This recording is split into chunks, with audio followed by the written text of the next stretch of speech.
Hi everyone, welcome to FreshGrade. Today we are going to explore one aspect of this learning and assessment platform, the Gradebook. My goal for you by the end of this tutorial is that you feel confident to get started using FreshGrade's Gradebook. If you haven't yet visited FreshGrade, you're missing out on a wonderful platform that allows teachers and students to capture learning as it happens. Google Apps for Education is a wonderful platform for students to create and share learning. However, unlike other learning management systems, it lacks a gradebook. There are virtually hundreds of free online gradebooks available to teachers. FreshGrade allows teachers, students, and parents to be a part of a student's learning journey and is a closed learning environment where parents with access permissions can view and reflect on their child's learning. What I love most about this platform is its ease of use. Even young students can take ownership of their learning by deciding which learning evidence to photograph, upload, and reflect upon. What's great is that teachers have the option to connect directly to their gradebook and provide formative and summative feedback to their students. The gradebook can also stand alone, and one of my favorite features is that FreshGrade comes preloaded with Canadian standards. By providing your teaching location, you have access to your province's learning objectives. So let's begin by setting up our gradebook. You'll want to be sure to start at www.freshgrade.com. On the landing page, you will see that you can sign up for a free account. Once you've done so, you will then log in. You'll notice that students, parents, and teachers all have access from this page. Go ahead and log into your teacher account. Enter your login information, usually your email address. Click Next. Then enter your password. Gradebook and Portfolio, two of the options on the headings menu, are highly intertwined, so you'll find that FreshGrade actually will flip you between the two quite often, and there'll be spaces where we are going to overlook today that would be portfolio information. I will be touching on a few items just to give you an idea of how Gradebook can connect. Our last option is reporting, which we will visit at the end of our session today. Let's take a few minutes to look at the dashboard page. Here we have student progress. We can hide that information or show it. We can hide or show our class progress. Currently in my Madame Cartier 4FB page, I have a math item selected here, and that's why it's showing in class progress. Under the quick links, we're going to find some information on class settings, objectives, subjects and grades, setting up assessment tools, establishing categories, and class sharing. To begin your gradebook, it's important to create a new class. Let's go ahead and select this option under Account Settings. Let's begin by giving our class a name. Madame Cartier 2 is my chosen name, and I'm going to select Canadian Standards. You'll notice that these standards were imported by FreshGrade in 2013. If you have any new curriculum, you'll want to go in and make edits to these standards. We can now choose our grade or grades. This year I teach grade 4 French Immersion. And next we'll choose our subjects. You can go ahead and select all subjects if that applies to your current teaching position, but I'm going to select just those that apply to my grade 4 students this year. So that would be math, science, technology, art, social studies, phys ed, language arts, and as I teach French Immersion, I'm going to need to select Other so I can upload the French Immersion language arts learning objectives. You'll notice that all of my subjects populated below. Just click outside the box to close your options. And we're ready to move to the next option. Down in the bottom right, you'll see a Next green button. Facebook is really great at giving teachers little tidbits of information, so go ahead and read those. Some of them will apply to you and others you'll choose to just disregard. So I'm going to go ahead and select OK. All right, right away they'd like us to set up a student list. You'll notice that there are two ways to do this. I could simply add each child's first and last name, or I can go in and add multiple students at a time. I'm going to go ahead and add multiple students. I already have an Excel file ready with my student class populated, so I'm going to go find that in my documents.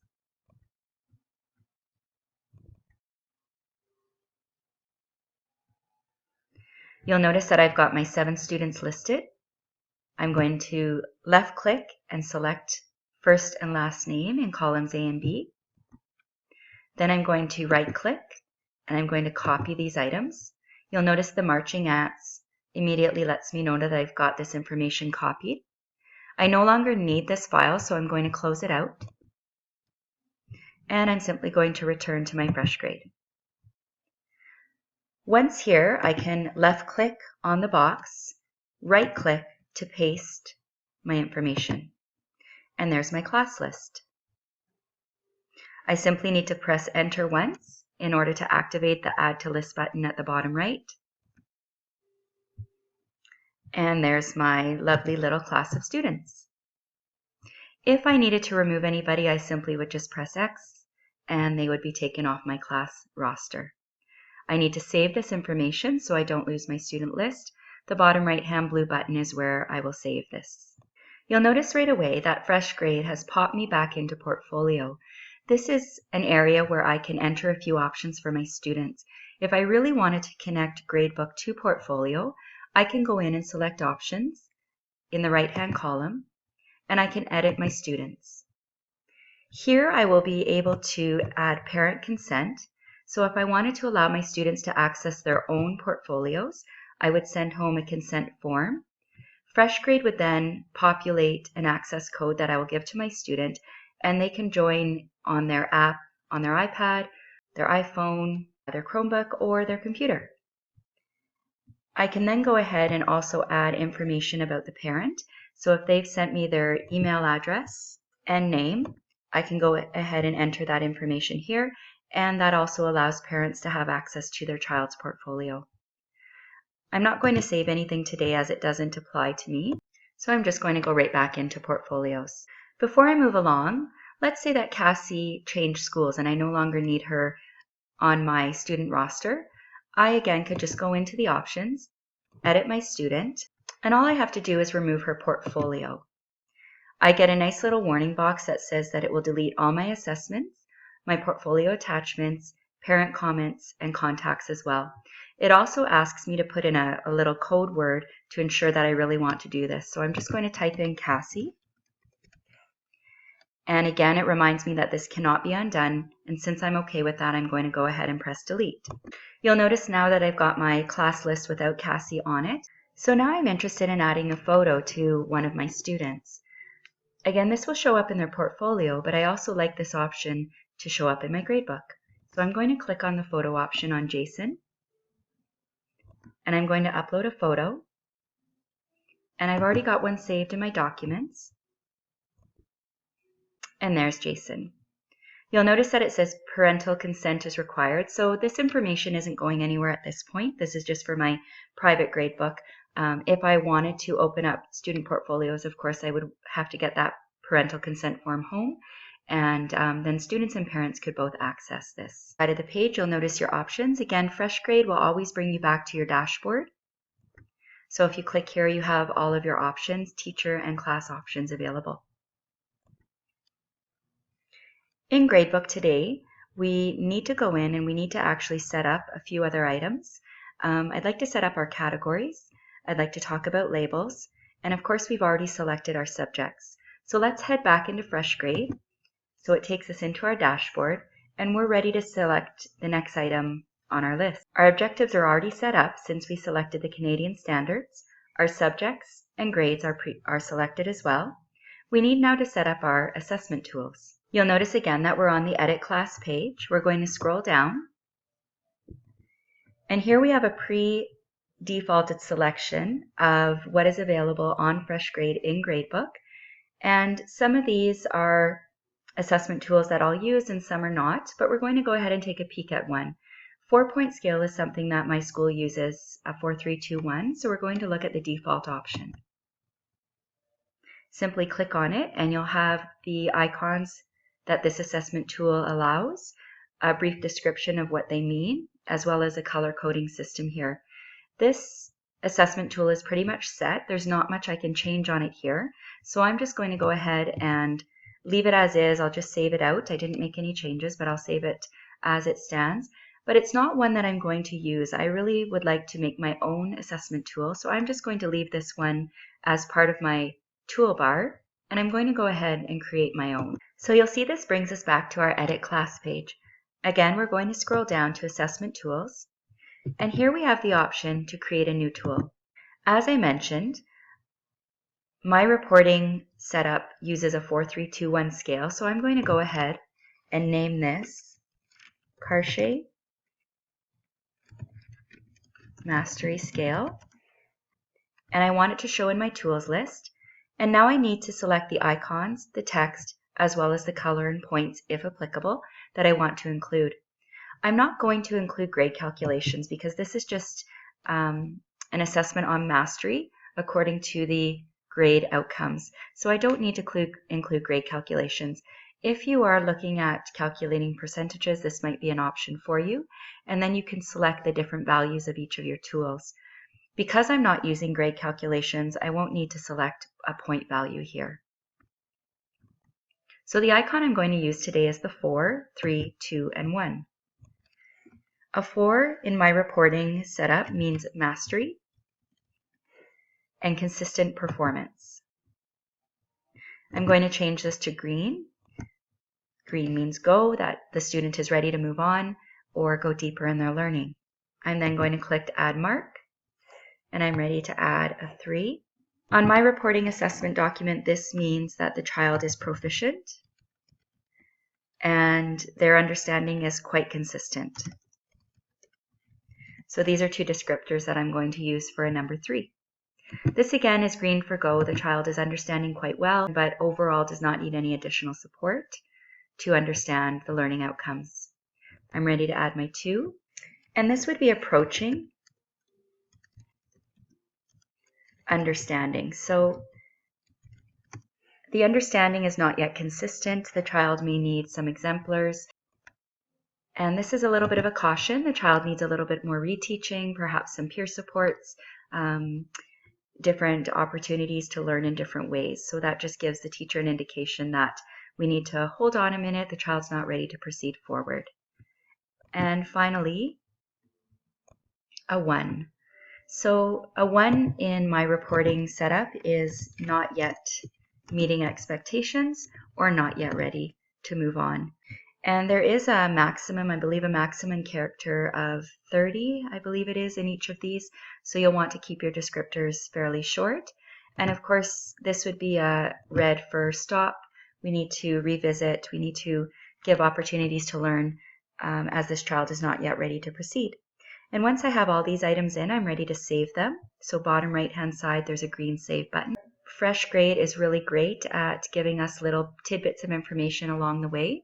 So this is just letting me know that if I choose to use this custom tool, I won't be able to make any more changes to it once it's in my system. And I'm quite okay with that, so I can just proceed. Back on my Edit Class page, you'll notice that my Karche Mastery Scale has been added to my assessment toolbox.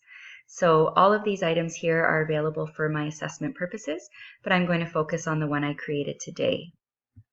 We're now ready to add a few categories. So these are things like quizzes, tests, homework, items of activities that you may give to your students. I'm going to go ahead and add a few here. So for me, quizzes is a form of formative assessment. It's that practice work. So I'm just going to put an FA for formative assessment beside that. And again, I'm not using my categories as a weighting scale. This is just a reflection on mastery level. So I'm just going to leave that at 0. Another category is homework. And again, this is formative assessment practice in my classroom. Tests, projects. These are ways to summatively assess. So I'm just going to use the SA. Self-evaluations, a form of formative assessment. And then for anything that doesn't quite fit, exit questions, peer work, games, I may document learning evidence under my other category. Okay, so I have no weight associated with these. Again, they're just mastery levels. So I'm going to go ahead and save the categories I created in the bottom right-hand side of the page. And back on Edit Class, I now have my categories and it shows no weighting beside them. And the last item on this page, of course, is my class sharing. So if I wanted to invite a colleague to participate in the assessment, perhaps my colleague and I share these students in different subjects, and so I can just simply enter his or her email and send an invitation. And I'm going to save all my work. It again reminds me about my objectives. Now back on my teacher page here, I can go ahead and change up a little bit about these classes. Once I save that information, I get logged back into my teacher docking page. I have a bunch of classes here and some of them I no longer need, so I'm going to go ahead and get rid of some of these.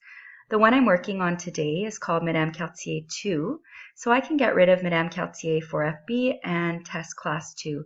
The way I do that is I simply go ahead and edit the class on the right hand side. And I have a few options. Scrolling down to the bottom of the page, I can completely remove this class or I can archive it. Archiving a class means that it basically goes into freeze mode, so I can view the class at a later date, but I can't make any edits. The nice thing about archive is I can always unarchive, and therefore it goes back into my class roster and I can go ahead and make any changes that I need. In this case, I no longer need the class, so I'm going to remove it. Again, the warning sign pops up. It lets me know that it's going to remove all my students, portfolios, and any and all activities. And I have to put in this code word, Madame Cartier 4FB. And capitalization is important. If I don't do capitals and don't enter it exactly as is, it won't take my delete. And it tells me it cannot be undone, and I'm okay with that, so I'm going to go ahead and delete it. All right, back to Test Class 2. I'm going to go ahead and edit this page, scrolling all the way down to the bottom. This one I think I'm just going to archive. So it lets me know that when I archive a class, it's not going to be deleted, but it will be read-only until I restore it or unarchive it at any time. I don't need to send a final announcement to any of my students, so I'm just going to go ahead and archive this class. And there it shows below my archived classes, and here is just my one active class that I'm working on today. A few other settings that are available to me, and I can do this before or after I set up my classroom, is I can decide to organize my students by first name or last name. In my classroom, we organize by first, so I'm going to go ahead and leave it as is. You can choose to record percents, letter grades, mastery scales, or have no measurement at all of mastery. Again, I'm keeping it on mastery scale because it connects with my classroom. And finally, there are a few icons to indicate how the child is meeting the learning objectives, whether they're exceeding, fully meeting, minimally meeting, or not yet within the expectations. And those can be used as evidence as well. And now we're ready to begin adding our activities.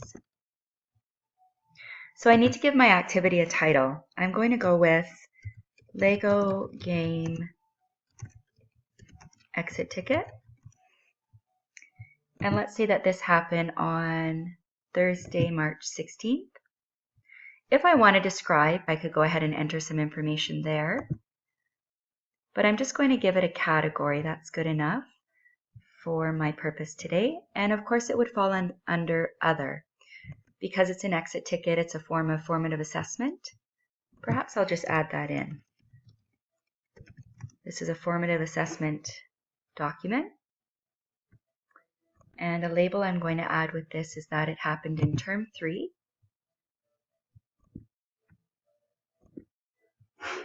And this student found this activity quite difficult.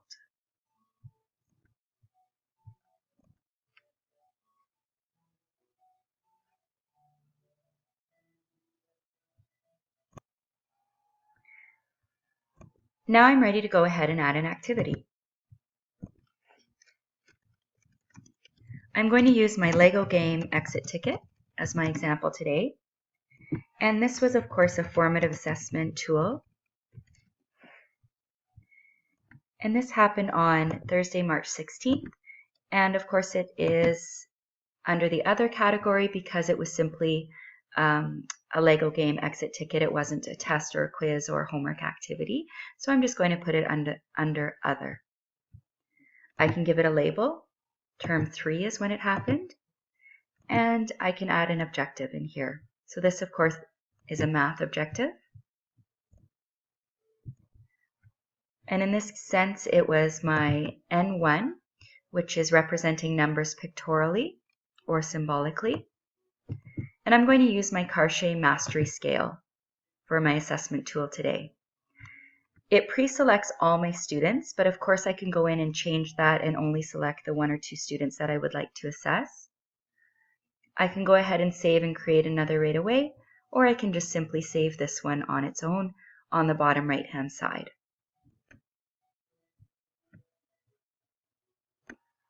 Right away I'm brought to the assessment page. So this is your typical teacher assessment page that you'd have in your recording folder.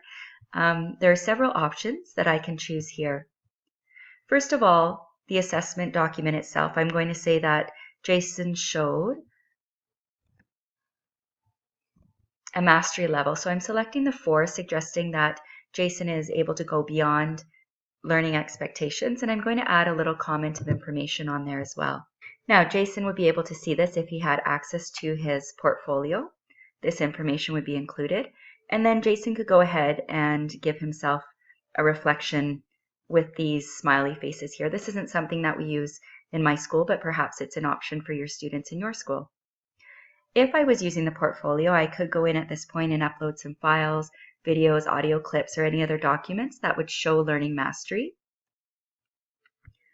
And of course, I can change any labels if I want to at this point as well. Finally, if Jason didn't hand this information in, I could select that it's incomplete. Or if I wanted to excuse Jason from this particular activity, I could go ahead and select excuse. But today I just have this information to note, as well as showing that he is achieving a 4-level mastery, and I'm just going to go ahead in the bottom right-hand side and save this information.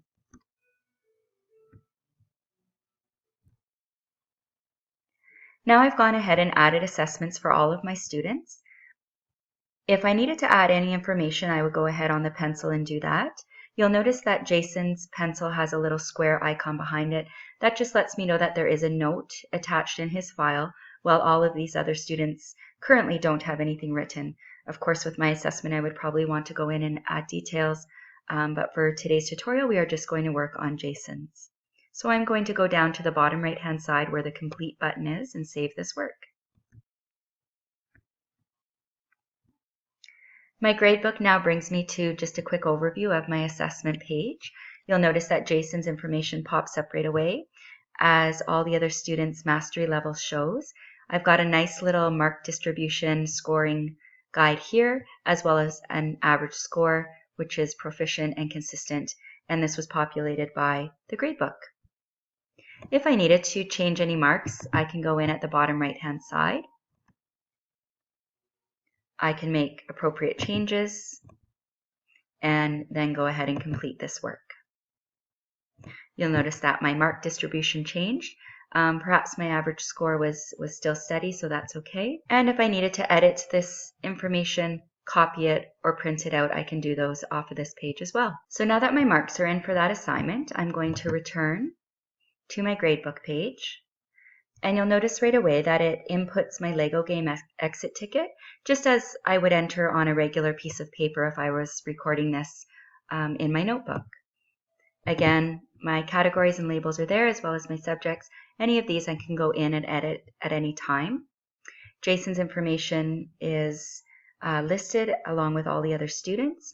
And then I also have a nice color diagram showing me an overview of where my students are at. So I can see here right away that I do have still a couple students that might need some support and some reteaching before we move on, while the majority of my students are green for go and ready to move on to the next learning objective. Now, if I wanted to today, I certainly could export this information to Excel. If I enjoyed having my grades in Excel and needed that for some reason, I could go ahead and print this document. But as I don't need to do any of these items, we're going to just take a quick peek at reporting. So this is mostly if I'm going to work with e-portfolios, I can create a learning slideshow. But if I would like to create a type of report card, I can go into the Create Summary Report template, enter some assessment information here. I can include some pictures or documents, select my students who I'd like to report on, and then simply click Save. And that's going to generate a report that I can edit, view, or print. If my children were set up with permissions to access portfolios, these download and share options would be highlighted as well, but right now they're not selected for permissions to view, so those are not accessible at this time. We're going to go back to view all the reports, and you'll notice that I've got a new summary report here. I haven't created any of them specifically for my students yet, but I certainly could go back in and edit them. And let's head back to Gradebook. All right, the last item we're going to look at today are our individual student pages. So I'm going to go ahead and select Jason. And you'll notice that Jason pops up here with a little bit of information about parent consent still.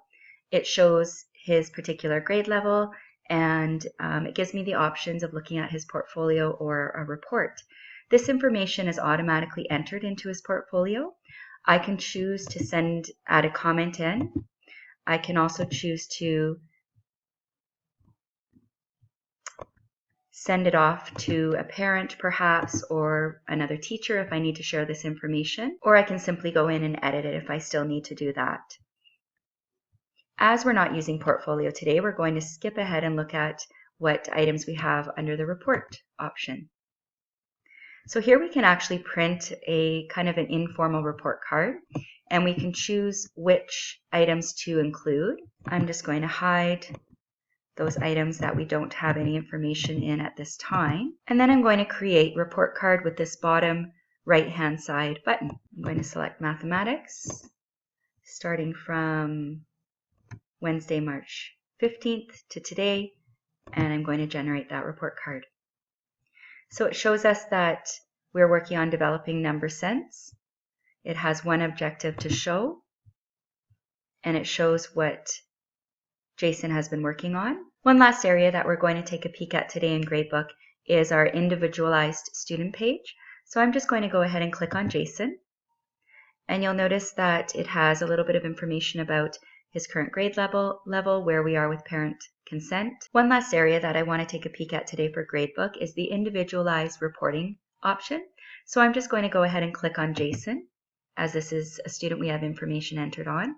And you'll notice that any information that we've included in his assessment documents will be added into his portfolio. Portfolio is currently selected. If I wanted Jason to come in and add some information, I can go ahead and let him do that. Give it a little bit of self-reflection and attach any files that he wanted to include. I might choose to keep that information private or invite him to share that information in his portfolio as well. I could also add more information here if I wanted to beyond what I did in my assessment of Jason's learning objective. So we're going to leave that for today as we're not working on the portfolio, and we're just simply going to go across to the report. I'm just going to cancel this as we're not using that option. And under the report, we're able to select the subjects that we would like to include in our report today. It allows us to select a start date, so I'm just going to go ahead with Wednesday the 15th, and we'll include today as our end date. And I'm going to submit that. And then I'm going to create the report card.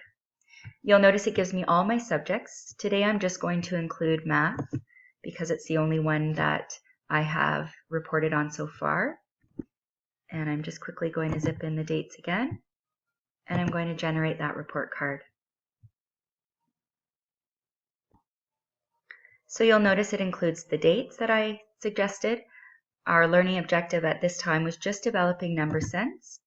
If I select this, it's going to bring down the actual learning objective, and then it's going to give me that icon that we talked about earlier. So this blue icon suggests it's a mastery level. If I click on it, you can see here that this was not yet meeting expectations, approaching expectations, meeting, and then this would be mastery or exceeding. And I'm simply going to post this.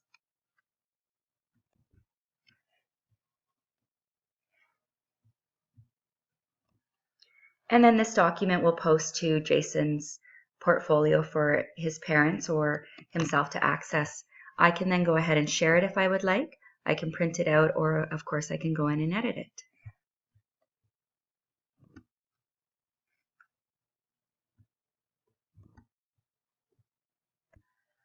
Back on the dashboard page, if you need any help just visit the drop-down menu beside your name at the top right. There is the support option here. You can also recommend FreshGrade to a teacher if you'd like to share with them this awesome tool. You can just add in their email address and they'll get a message and an invitation to join. As well, you can simply log out if you're done for the day. Hopefully you learned a few new things and you're ready to jump into Gradebook. Thank you.